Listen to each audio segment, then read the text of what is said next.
We've got a treasure of a show today, a legendary dealer who's been to 35 nationals and was responsible for booking legendary guests like Mickey Mantle and Joe DiMaggio along the way. I'm feeling good.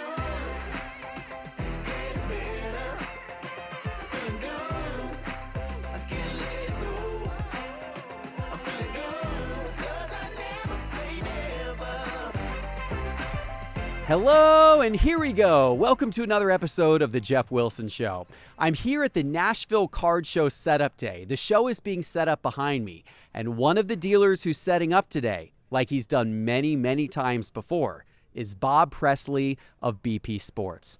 Bob is a longtime dealer in the sports card and especially the sports memorabilia space. He has set up at tons and tons of shows over the last 35 years, and in fact, he has also run many of his own shows, card shows, memorabilia shows, and shows where he's brought all of the big name autographed guests. Hundreds of Hall of Famers have known Bob and have come to his shows to sign autographs for guests in attendance. Players like Ted Williams and Mickey Mantle and Joe DiMaggio.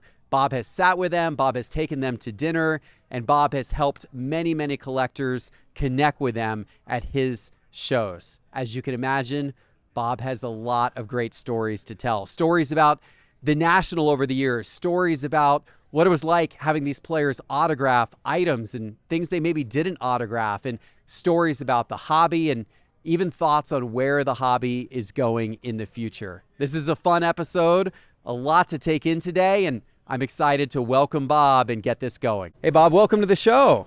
Glad to be here. It is an honor to get to talk to you. I know you've got a lot of history in the sports card world, including going to 35 of the 43 nationals. That's a pretty incredible accomplishment. Well, it's been a long haul, but it's been a lot of fun. Now, were you a dealer at many of those? Deal with all of them. A dealer at 35? Yeah. Wow. What's the first one you went to? Arlington, Texas. Okay. 88, I believe it was. So that actually was right during the last real big boom period, right? Almost as things were really accelerating. We hit it the following year. I think by the time we went to Anaheim, up until probably this year, I might have said was probably our biggest. That was the promo card era. That was a year when they talked about maybe 100,000 people showing up. And you got a bag of promo cards, and the dealers would be standing next to the front door offering the public $100 a bag of their promo cards, which they could then turn and sell. So that was probably the closest overrun, unbelievable show. This year took it over the top. They said that this year actually was the first year that broke the attendance record from that Anaheim show. That you're referring to back in 1990. Unbelievable. Are you surprised? So we saw, obviously prices and interest in sports cards explode during COVID. We have seen we've seen prices of a lot of sports cards fall over the last couple of years. Yet at the National this year, we just broke the all-time attendance record. Correct.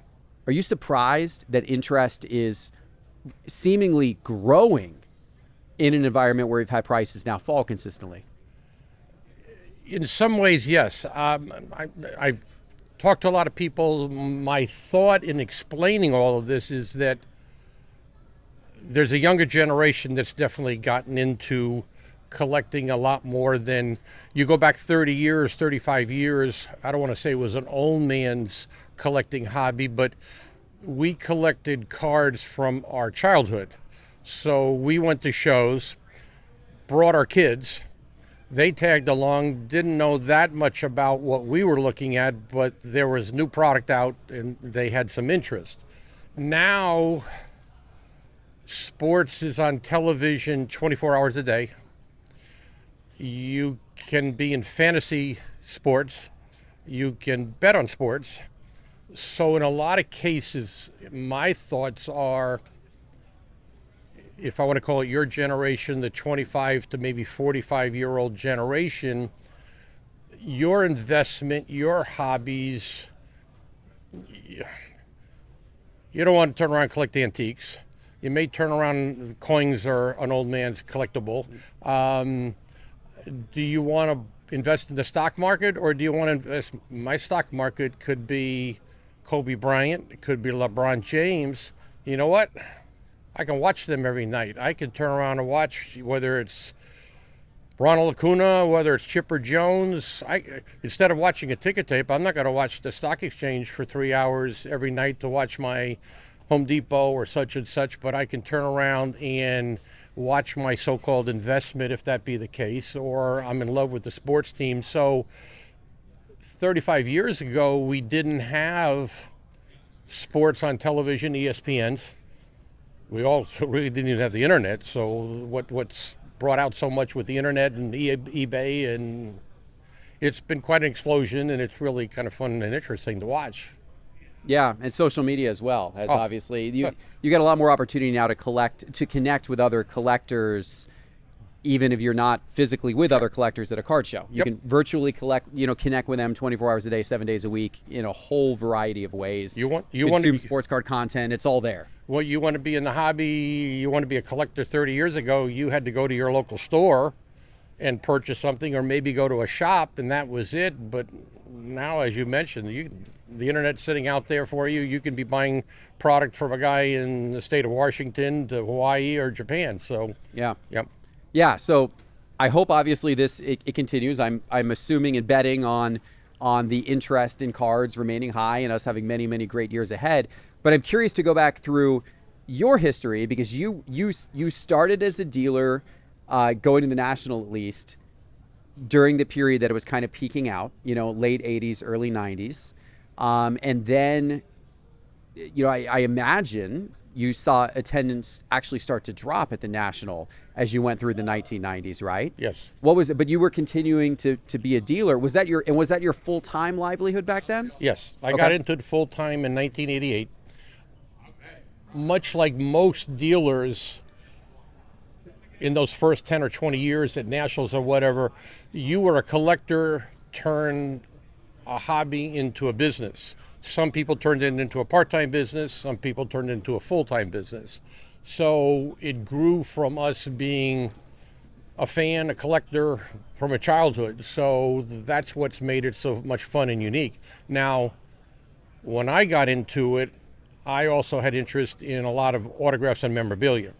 So when I started doing shows, which were run about once a month in Atlanta, maybe 100 tables, I always had autograph guests. So if you came on a Saturday, there were 1 or 2 Hall of Famers, Sunday 1 or 2 Hall of Famers, in addition to the vendors, dealers that were there. So that was a big part of probably the late 80s, really, and then the 90s. Autographs were a big part. I mean, if you had a major show, there were autograph guests. That may not have necessarily meant that it was going to be a fantastic show, but if you had Mickey Mantle as a headliner, or Joe DiMaggio or Ted Williams, the dealers flocked from all over the country, and the public showed up as to be part of it, whether they wanted his autograph or their autograph, or whether they just came to buy and buy product. But that was a big, strong part of it, and it kept my business going quite well, so that even when cards, if you want to call it, slowed up a bit, the memorabilia was always there. The autographs were big. Then, fortunate enough in Atlanta, Mickey Mantle was close by, the Ted Williamses, and then a lucky part for me in Atlanta Braves got hot in 91, did. Then so now I have a year or a decade of Atlanta Braves. A whole decade of the 90s. So all you had to do is bring in Atlanta Braves players, whether it be to your store, whether it be to your show, and that helped. Yeah, for sure. That's really interesting. Were you actually organizing these shows, the entire show? I ran them. Okay. Like I said, I probably did about 80 or 90. Probably had almost all the living Hall of Famers, maybe short of 8 or 10. I mean, I was fortunate. I grew up in Connecticut. I grew up a Yankee fan. Mantle was my idol. Mickey lived at Lake Oconee outside of Atlanta. I had Mickey at 7 appearances and shows. I was fortunate enough to have Mr. DiMaggio there. I had Ted Williams. I was able to drive down to Florida to visit him to do signings afterwards. We had Muhammad Ali. And then I had Chipper when he was We signed them in the minor leagues. I introduced Chipper and Mickey at the same show. So, yes. So this is a fascinating slice of history, and I've got to ask you this. I have gotten really into collecting vintage cards, rookie cards of Hall of Famers, vintage rookie cards of Hall of Famers with on-card authenticated autographs. I love it. That has really boomed in the collecting space over the last couple of years. I at the National this year bought a 1941 play ball, Joe DiMaggio, signed by Joe DiMaggio, PSA authenticated. I think there's only ever about 10 of that card that have been authenticated, autographed by PSA. The 52, Topps Mantle, the numbers of those that have actually been authenticated by PSA, autographed by Mantle, very, very few. Same with all of these cards, 51 Bowman Mays, and you can go, down the list of all of these cards, and you're talking single digits or low double digits on a lot of these cards. You were at these shows. People could have walked up to Mantle. Yeah. There's a lot of things that you regret. First of all, I'm smiling and smirking a little bit because at those shows, if you had walked up to Mr. Mantle with his rookie card, or probably any of his cards, or any of the guys later, I still remember people walking up to Frank Thomas with his 90 Leaf, getting him autographed. We would cringe. That was a no-no. You were defacing, so to speak, a card. So it was never done. So it was rare when somebody came up and said, "Oh, I've got some 52s or 53s. Let me get Mr. Matthews to sign his 52 Topps." And that. I mean, we never did that. I mean, even like I say, 1990 with Frank Thomas, it was, "Oh, son, you know that 90 Leafs $100 card. You're going to get it autographed?" No. So that I can understand. It wasn't something that you thought about getting autographs. So consequently, that's really one of the main reasons there isn't a ton of stuff. Now it's completely the opposite. Now everybody said, how much is it going to cost to get the rookie cards? And then now, as you've seen, it's interesting. Now at the big shows, okay, the prices are this. Oh, you want his rookie card? It's going to be even a premium to get this player's to sign his rookie card, which is completely opposite. It's amazing how it's changed. But as you said, because that attitude, do you think it swings back to what it was, or do you think that the autographs on the vintage rookie cards will now forever be desirable? Yes, I think that's, again, I'm a fan first, and this dealer, this is just my next door neighbor would turn around and tell me, he said, "Bob, when are you going to retire?" Hell, I retired 35 years ago. I mean, my days are either visiting with ball players or working with baseball product. And we just got up early this morning and went to Dahlonega before we drove all the way over here. We bought like 35 cases of wax. It's like, what am I doing? But it's still fun to play with that type of stuff and flip it and do these kind of deals. It's interesting now. Memorabilia has slowed down in some ways, but the neat thing for me is having been in business so long, I've got old-time customers. Bob, I've been doing this 30 years, 35. I'm downsizing. My kids don't necessarily care about it, or they've already taken the 2 or 3 things they want, or you're talking to a sad situation with a widow or whatever. So I'm getting a lot of collections, but now it's a matter of where do you liquidate or sell that compared to the market being so strong in cards and everything now. It's interesting. My son was 18 when we first started this in like 88. So watching kids do that, he sat with Mantle or DiMaggio or Muhammad Ali when we were doing signings and stuff. He's a diehard sports fan. His wife worked for the Braves for 20 years, lives and dies for the Braves.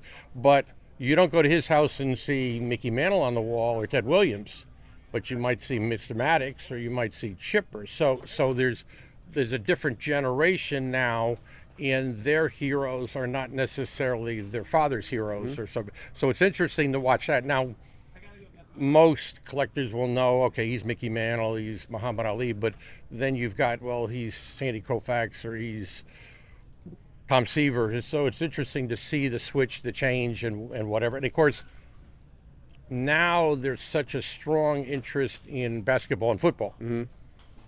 my own personal take on that is, I'm a baseball fan all my life.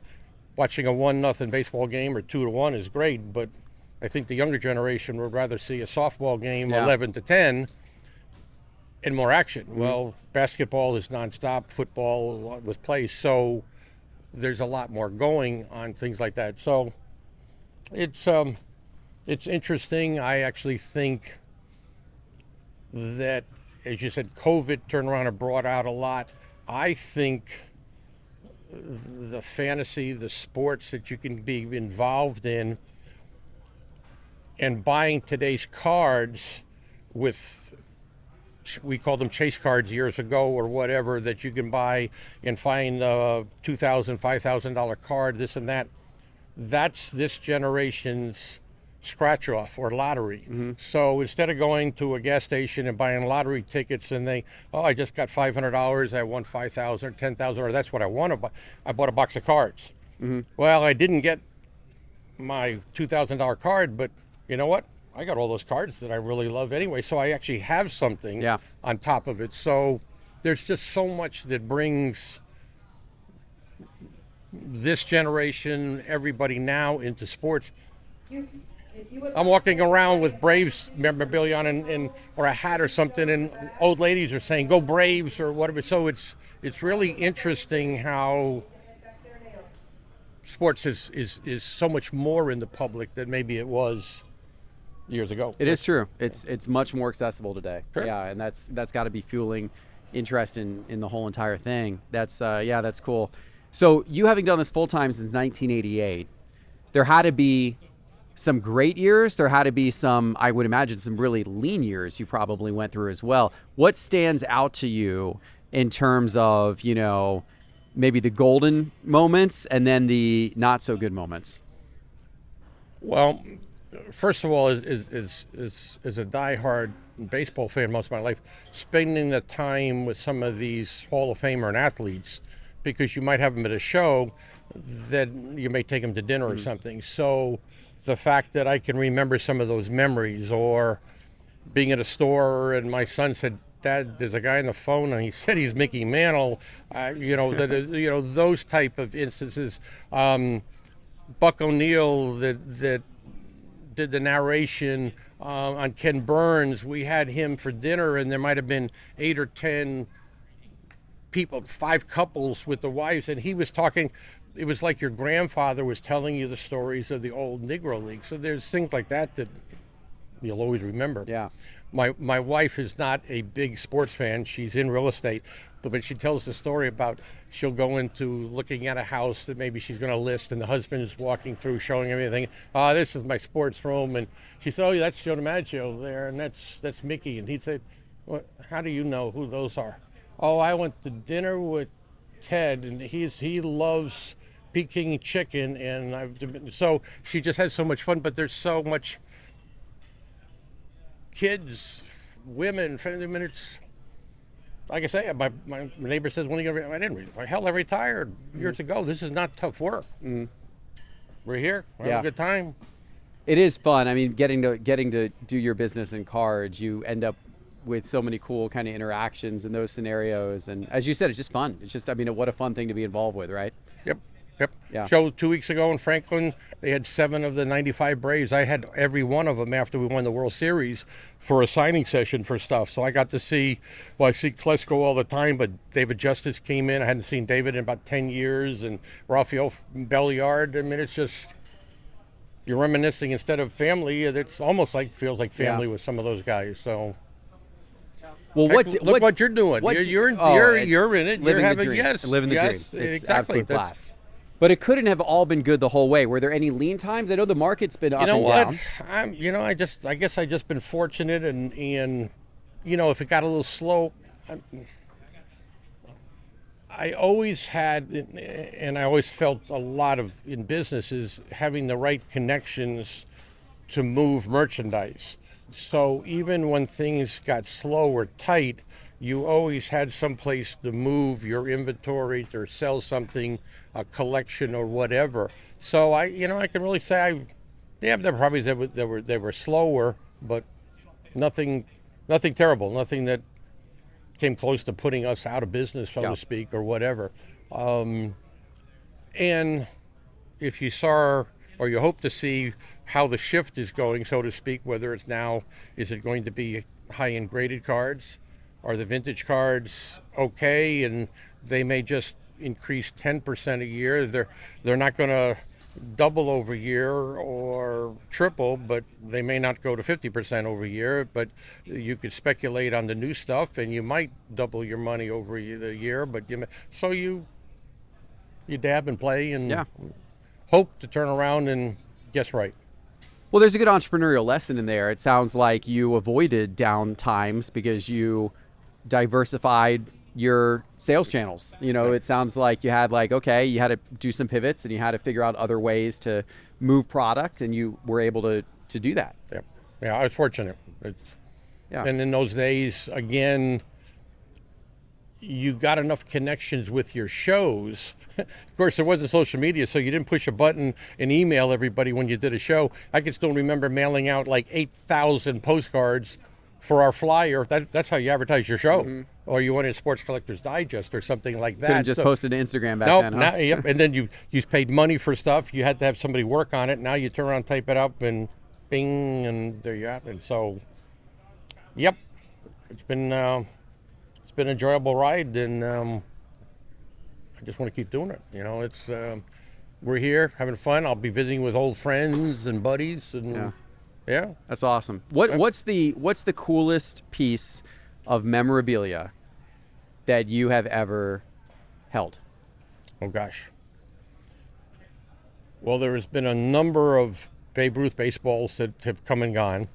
I do remember a gentleman walking in one time, and he was helping somebody liquidate team baseballs that they had. They had 5 baseballs that were all from teams from the 1927s.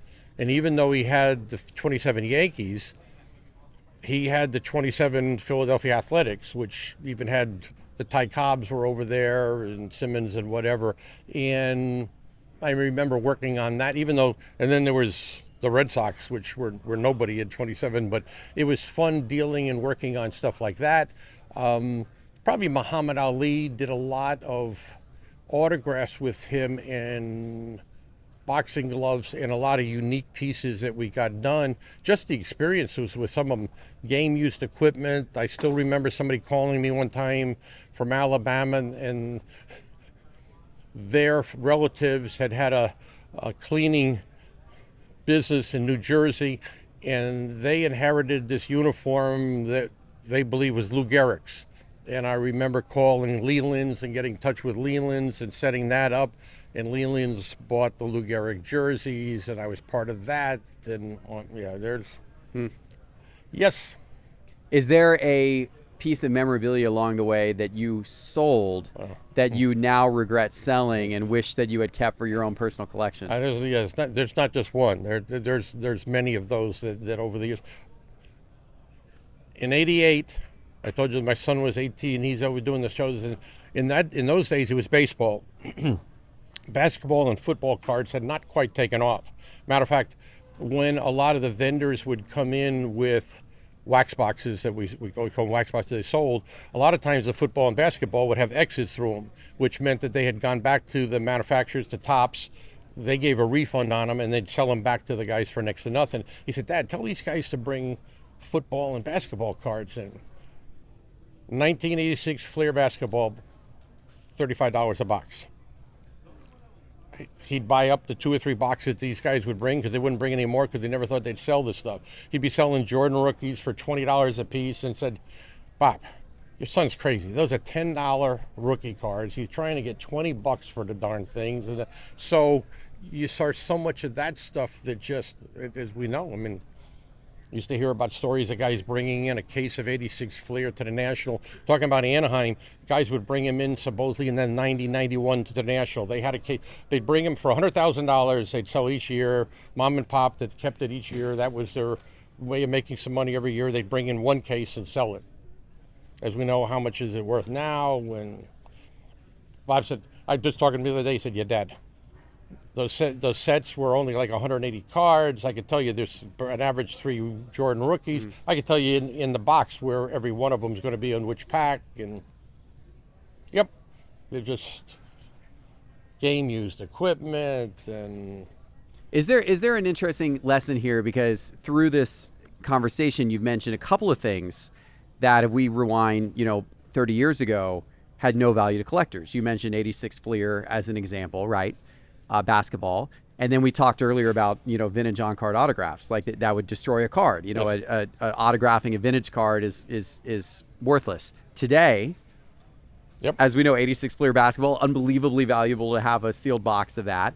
On-card vintage autographs have multiplied incredibly in value and in interest with the collector community. Is it because those things were so not paid attention to and disregarded back in the 1980s that actually, whereas the things that were paid attention to in the 80s, the stuff that a lot of the card dealers, especially in the 80s, a lot of their business was through selling wax boxes of 87 tops, Yep. which today still only sell for $25. Yep. Because there's less still, than they paid for them back in 1987, Yes. right? Yep. Is Yep. there kind of an interesting lesson there, maybe? Yes, but that could be the same thing as, would you have bought Apple stock when it Yeah. came out? And so yes, but I think a lot of it goes back to the internet came along.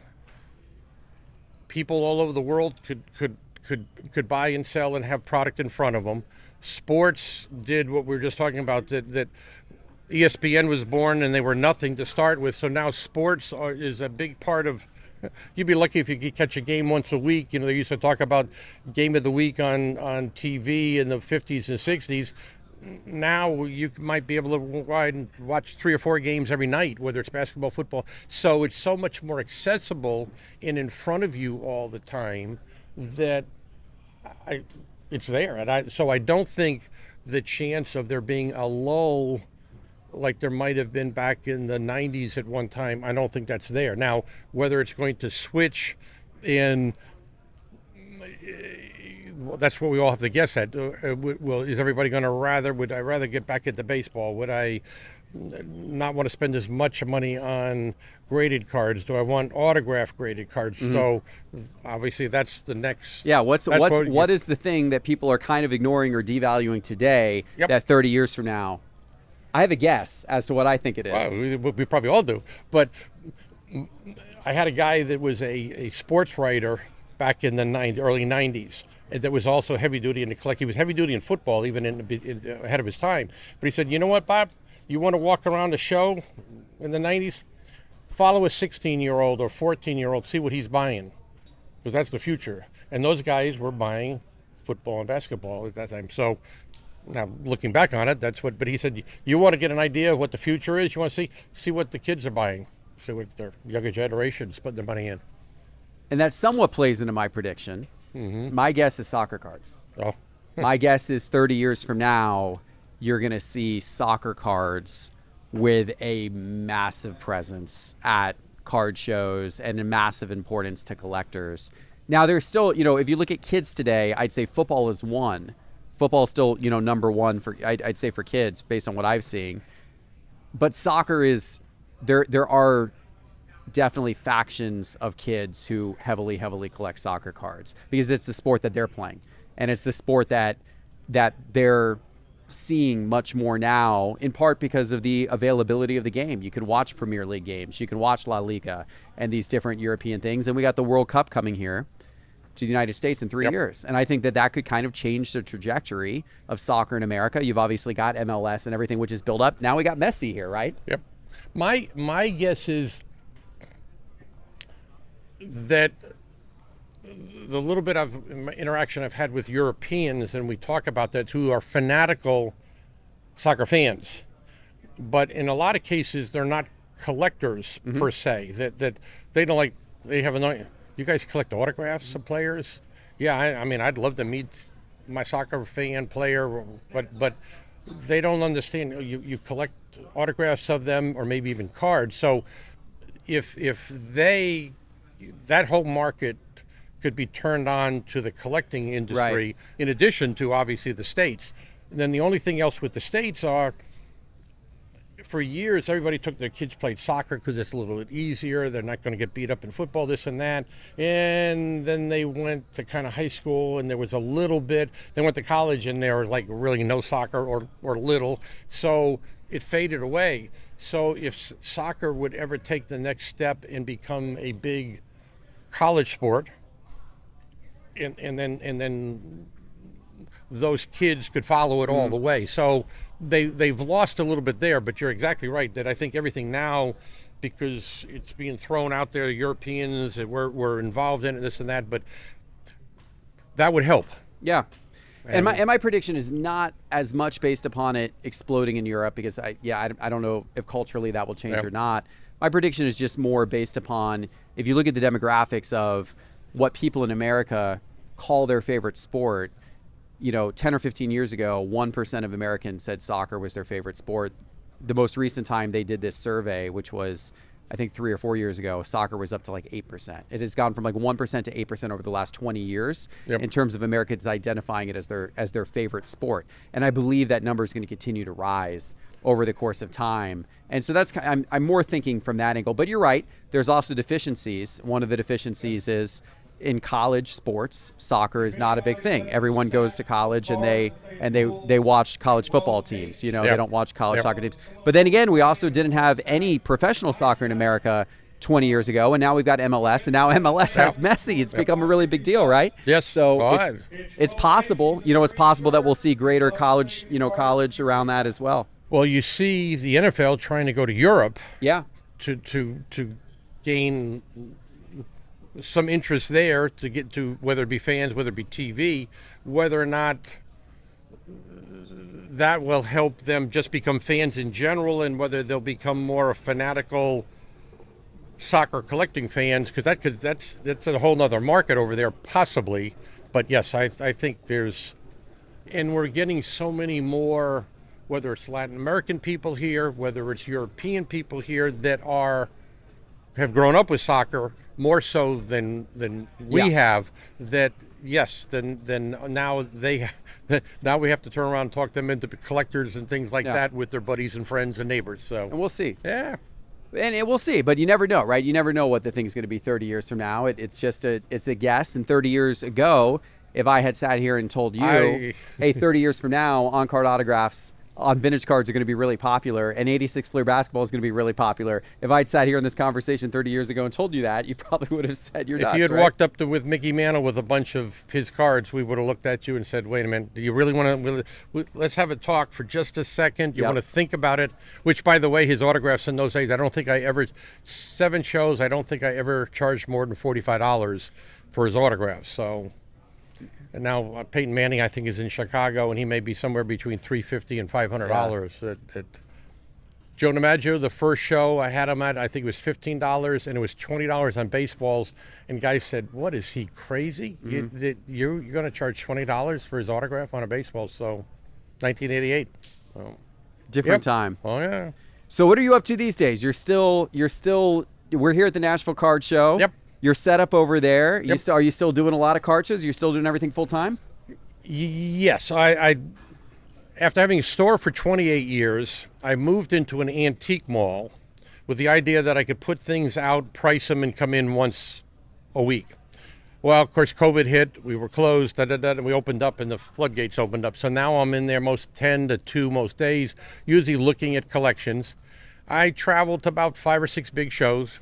But I take time off with the wife. We travel. We can come and go as we please. But if you call with a collection, I'm probably going to go take a look at it. And my passion still is in vintage cards, anything in the 50s, even early 60s, and autograph stuff. The biggest interest in the shift, like everything, is that the high-end collectibles still sell very well.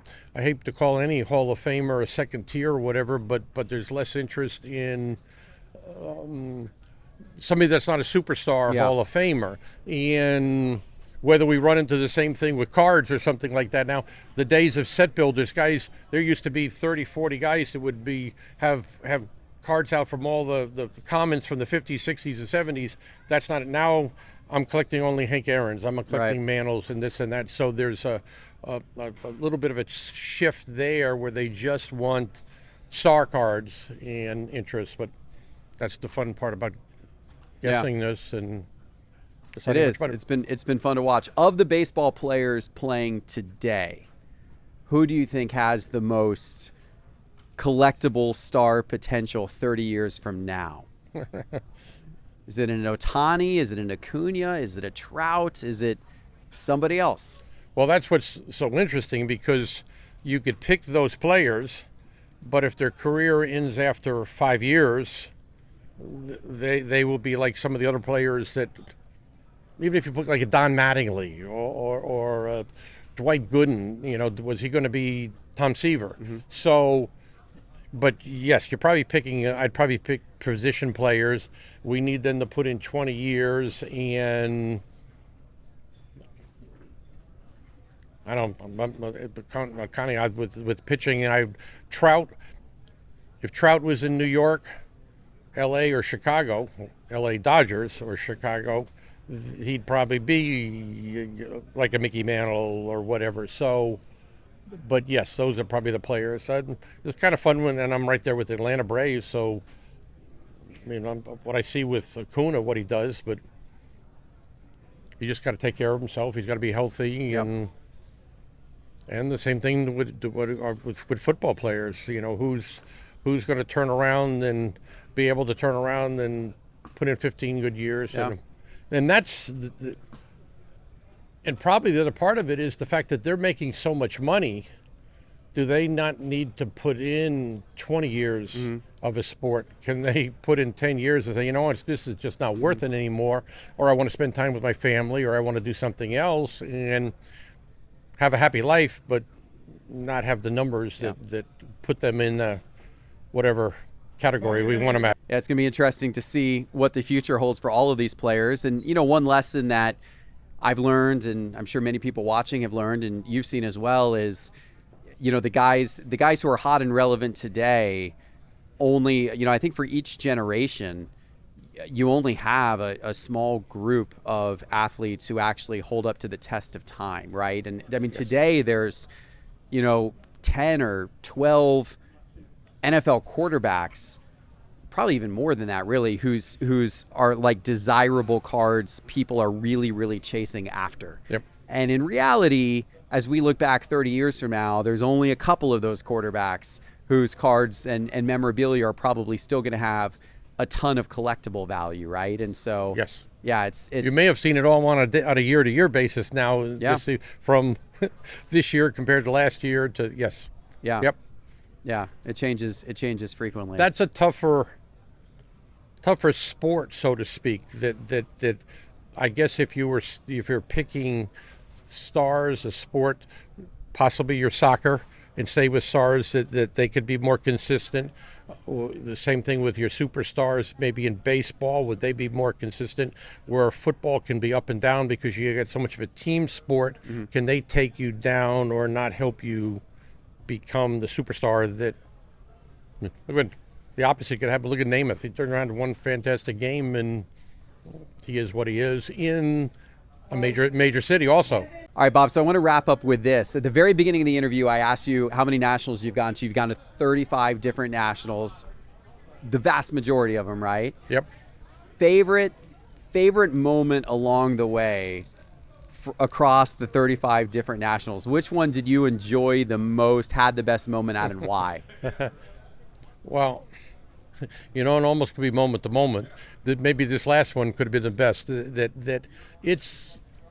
They're all fun. I'm just enjoying everything. I've been very fortunate, blessed in my life. So this last one was overwhelming, and sometimes it's also fun. The guys, the pals, the friends that you bring with you to these shows, and just seeing them. Oh my God, this is unbelievable. This is it's just some of living that, and then having done this enough, I get to go back behind the scenes and talk to some of the players that I've known for 20 or 30 years or something too. So I hope it gets the same, or gets every year gets better, or as good as it's been. So I'm lucky. I'm very fortunate. No complaints. You've got a great outlook, Bob. It's been a pleasure to interview you. For anybody out there who would like to see you, maybe if they're coming through Atlanta and they want to go see you in the Antique Mall, how would they find you? It's just BP Sports. You can look us up online. We're in Marietta, Georgia, probably not 10 miles away from the stadium. Somebody else will probably have a really nice place, super duper close, within the next year or so too. So that's what's happening. At one time, there were 20 or 25 stores back in the late 80s and 90s in Atlanta. Then talk about the tough times. Then they got down to maybe 4 or 5 right before COVID. Now with our boom, they're all over the place, and it's great. It's fun. Yeah, so, it is fun. Yep. Well, thank you, Bob. I appreciate it very much, and I hope you guys enjoyed the episode. If you did, please give it a like and subscribe. And, of course, I want to remind you guys that these episodes of the Geoff Wilson Show, they're available full-length episodes on YouTube under the Geoff Wilson Show, as well as on Spotify and Apple Podcasts. So make sure to subscribe in all places so you can listen to the show on the go. Thank you for watching, and we'll see you next week with our next episode. Take care.